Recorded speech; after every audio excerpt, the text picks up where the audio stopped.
Assalamualaikum and good evening, Dr. Afzal Nizam. My name is Muhammad Hilman and I am here to present on behalf of my group. Our team members are Alisa Muntin, Taran Viasing, Laren Matthew Sumbang Anajugo, Tengu Ampo, and myself, Muhammad Hilman bin Muhammad Hafiz. Together, we have worked on the topic of biomass energy in Peninsular Malaysia. Biomass is a renewable energy source made from organic materials such as agricultural waste, forest products, and palm oil byproducts. In Peninsular Malaysia, biomass has huge potential to generate electricity, heat and biofuels. This not only supports sustainable energy development but also reduces our reliance on fossil fuels, helping to cut down carbon emission. Now, let's look at the energy landscape of Peninsular Malaysia. The total installed capacity stands at 28,192 megawatts with a peak demand of 21,049 megawatts. The reserve margin is about 25%. Which shows that Malaysia has a strong and reliable energy supplies. In electricity penetration is also very high at 99.83%, meaning almost every household has access to power. Malaysia is exploring several renewable energy options. This includes solar energy, wind energy, hydropower, geothermal energy, and of course biomass energy. Among these, biomass is particularly important because Malaysia has abundant palm oil, residues, and agricultural waste that can be converted into useful energy. By tapping into these resources, we can move towards a greener and more sustainable future. Good morning, sir. My name is Alisa and I'm going to present the biomass trend in Peninsular Malaysia, evolution of Malaysia energy policy, and issue of biomass. So now we are going into the biomass trend. Biomass in Peninsular Malaysia is expected to grow and reach to 30 million tons by 2026. This growth will increase power generation through more biomass energy plants, expand biofuels such as ethanol and biodiesel, and increase biomass use for heat and steam production. The development of green products like bioplastics and biochemical will also rise, supporting sustainable resource utilization and value-added biomass solution. Okay, now we are moving into the evolution of Malaysia energy policy. The policy has changed over the years to support cleaner and more sustainable energy. In 2022, Malaysia encouraged more bioenergy use to reduce dependence on coal and gas. In 2023, projects started use palm oil waste with coal for cleaner production, like the power plant in Tanjung Bin Johor. In 2024, a new law improved energy efficiency and promote biomass use.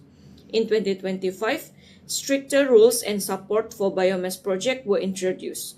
And finally, in 2026, carbon tax plan and new quota were introduced to reduce pollution and increase biomass energy in use.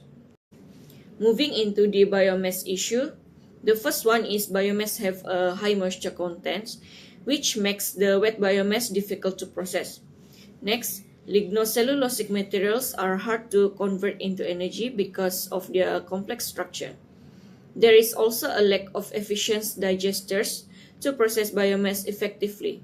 Other than that, limited technology makes it difficult to handle palm waste and agriculture residues.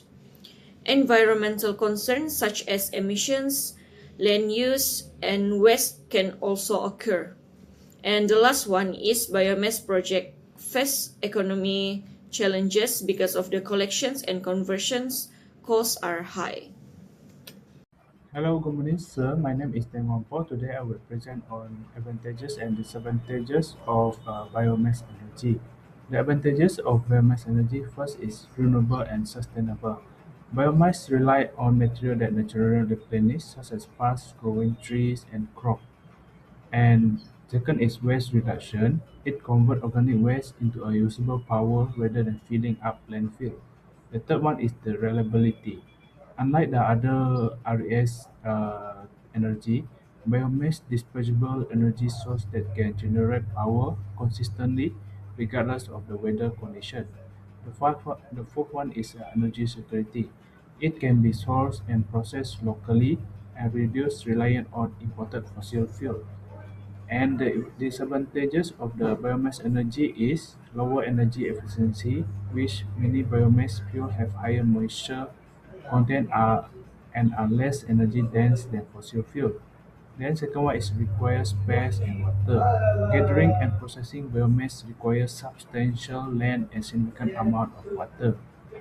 Pollution and emission. While carbon neutral theory, incomplete combustion can release particulate matter, carbon monoxide, and nitrogen oxide.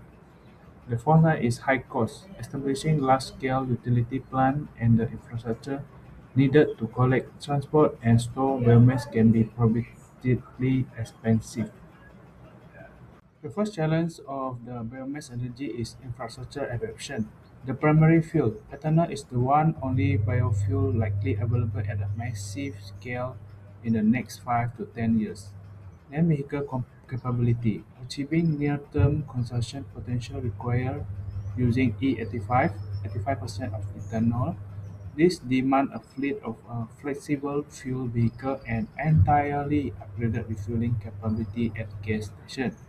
The third one is the time deficit. Adequate lead time is severely lacking for vehicle manufacturers and fuel providers to adjust their legacy system.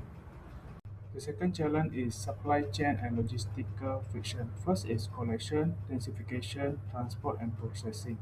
Densification bottleneck. Raw cellulosic non-food biomass is incredibly bulky.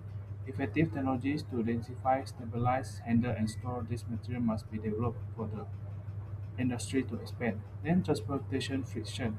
Unlike liquid oil or pipe gas, biomass residues for forest biomass and municipal solid waste offer unique challenges in shipping logistics due to their low energy density and rapid degradation. Greetings, sir. So my name is Leron Matthew Sumbang Najugo, and I will be presenting the next part, which is the overcoming the hurdles, which is the co-location solution.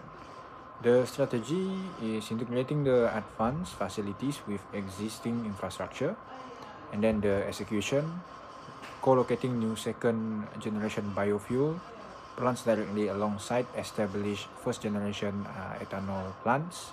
And then the benefit is this engineering strategy bypasses massive capital costs by directly leveraging existing production facilities, establish grid connections, and mature fuel distribution networks. Next, I will be presenting the biomass trajectory for past, present, and future outlook. So as you can see in the table, we have time frame, energy policy or strategy, grid data or capacity, and technological state for Malaysian Peninsula. So for past pre-2001, for fuel policy or fossil reliance was made for Peninsular Malaysian, and then high reserve margins driven by localized coal or gas, and then the technological state, traditional direct combustion, which is at 0.9% globally. And then current from 2016 to present, 5 fuel strategy integration of RE for the policy made. And then grid data or capacity, Peninsula installed capacity at 23,249 megawatt with 28.7% reserve. And then the technological state, development of anaerobic co-digestion. For last one is the future outlook, which is green technology policy scaling, grid data capacity targeted reduction in fossil percentage, and then increasing the biomass base load contribution. And then technological state is co-located second generation biofuel plants with advanced lignocellulosic digesters. Okay, for the statistical overview of renewable energy in Peninsular Malaysia, we are focusing on capacity, demand, and market share. Currently, Peninsular Malaysia has a total installed electricity capacity of 28,192 megawatts, while the electricity demand is around 21,049 megawatts. This shows that the national grid is strong enough to support future renewable energy expansion. Renewable energy currently contributes about 25.04% of the overall energy mix. The main renewable energy sources include solar energy, biomass energy, hydropower, geothermal energy, and wind energy. Among these sources, biomass energy has strong potential because Malaysia produces large amount of agriculture and palm oil waste. that can be converted into electricity and biofuels. Although biomass currently holds a smaller market share compared to solar energy, it provides a stable and continuous power generation, which improves the energy security. Overall, the statistics shows that biomass can play a major role in supporting a cleaner and more sustainable energy future for Peninsula. In conclusion, biomass energy has a significant potential in Peninsula Malaysia renewable energy transition. Malaysia has successfully shifted from relying mainly on fossil fuels towards a five-fuel strategy supported by a strong 23,249 megawatt electricity grid. This provides a solid foundation for renewable energy integration, obviously with integration with the conventional fossil fuel electricity production.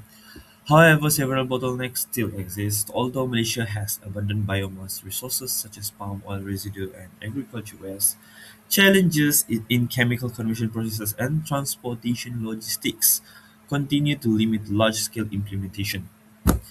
So cost is also one of the major factors here. The path forward is to expand second-generation biofuel plant through strategic co-location near agriculture and palm oil industries. This can improve efficiency, reduce costs of transportation and so on, and strengthen sustainability, sustainable baseload energy production. Overall, biomass energy not only helps reduce waste and carbon emission but also improve the national energy security. With continuous technology development and government support, biomass can become a very, very important and crucial contributor to Malaysia's sustainable energy future.